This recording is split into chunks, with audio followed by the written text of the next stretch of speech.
Okay, get ready for this. You're not going to believe what happened to me. I mean, seriously, can you even imagine being an Amish girl, plucked from everything you've ever known and thrown into a public high school? Yeah, that was my life. And let me tell you, it was a living nightmare, a total culture shock, and it ended with a confrontation so epic, so completely out of character for me, that I still wonder if I was wrong. Was I wrong for finally snapping and giving them a taste of their own medicine? Tell me, would you have done the same thing if you were in my shoes? Because honestly, I've replayed it 1,000 times, and part of me thinks I went too far.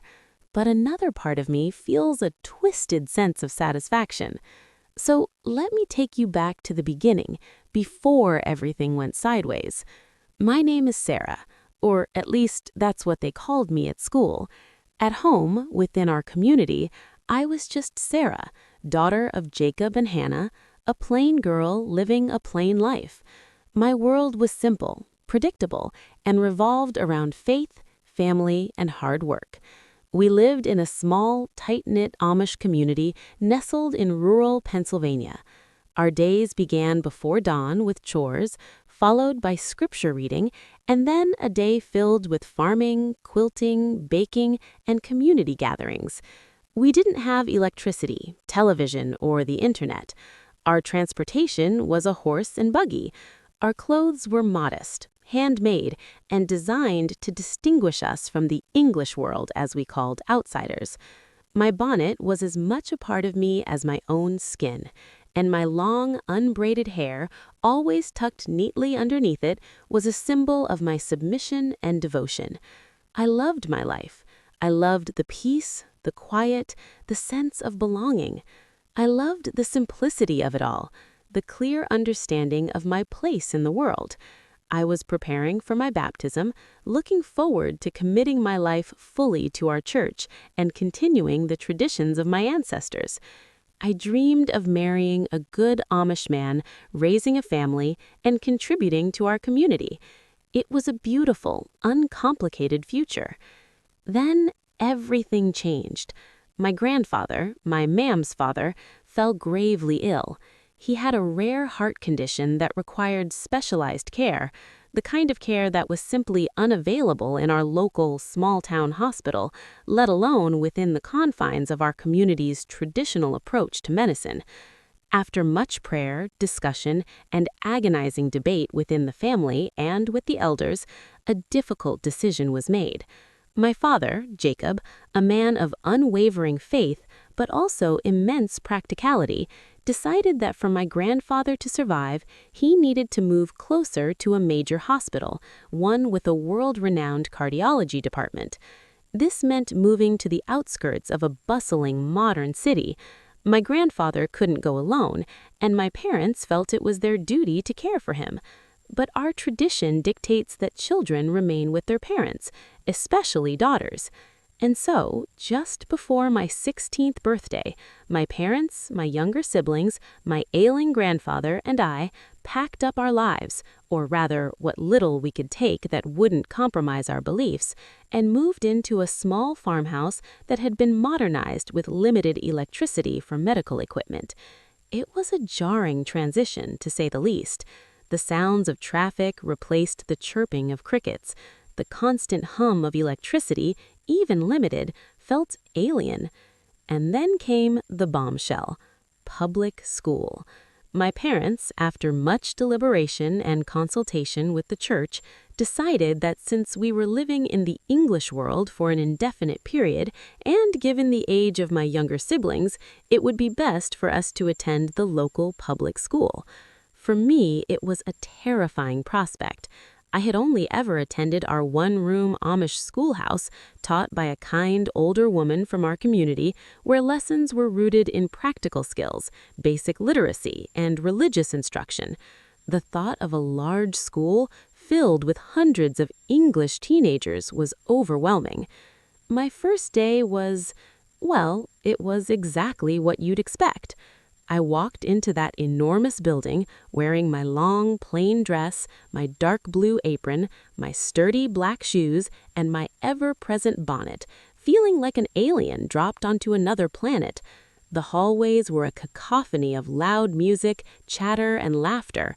Kids wore clothes I'd only ever seen in magazines my grandfather sometimes received from well-meaning English neighbors.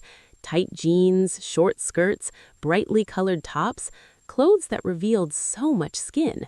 Their hair was styled in elaborate ways, dyed in unnatural colors.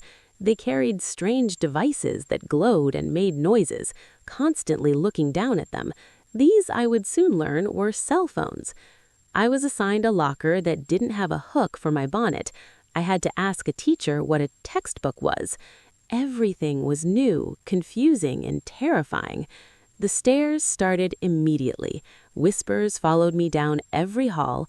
Laughter erupted behind me in the cafeteria. "Look at the pilgrim," someone shouted. "She looks like she walked out of a history book," another scoffed. It was relentless. Every single day, from the moment I stepped off our buggy, which, yes, we still used for transportation, parking it awkwardly in the school lot, until the final bell, I was an object of ridicule.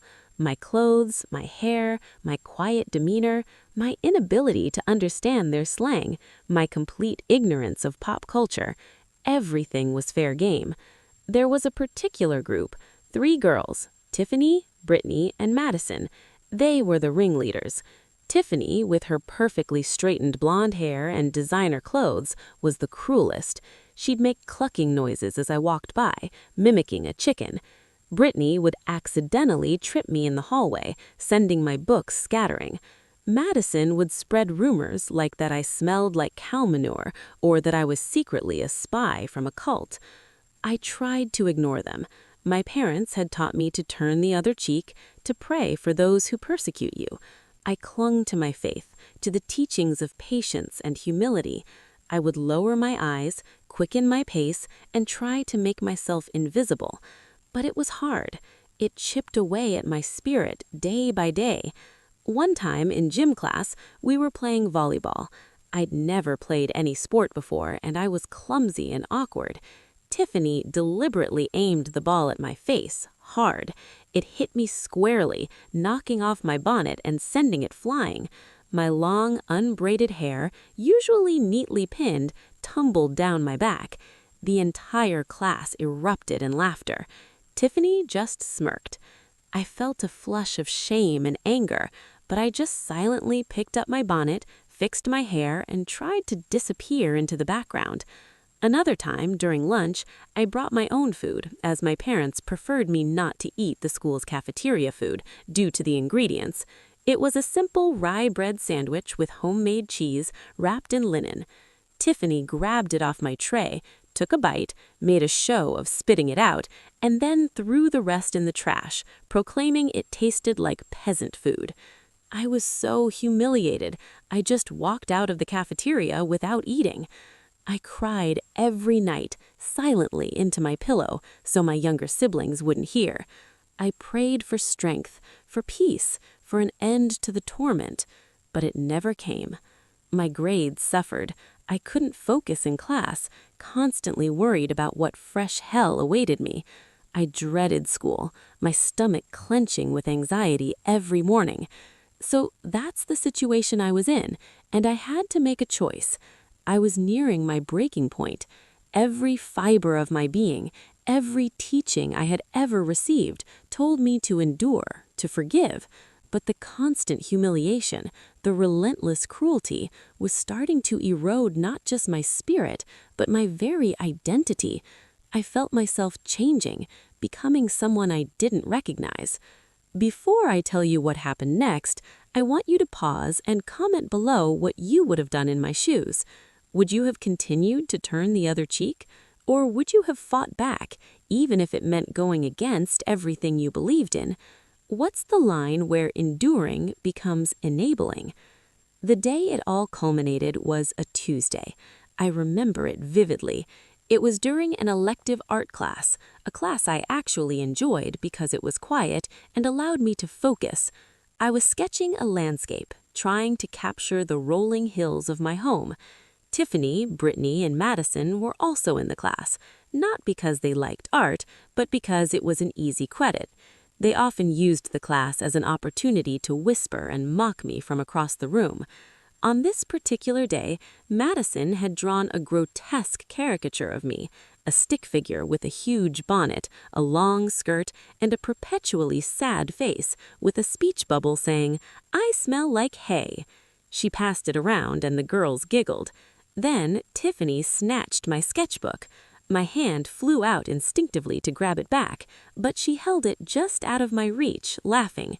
"What do you got in here, Sarah? Some Amish secrets? How to churn butter? Recipes for bland food?" she sneered, flipping through my pages. She stopped at the landscape drawing I had just been working on. Her eyes narrowed. "Oh, look at this. She thinks she's an artist.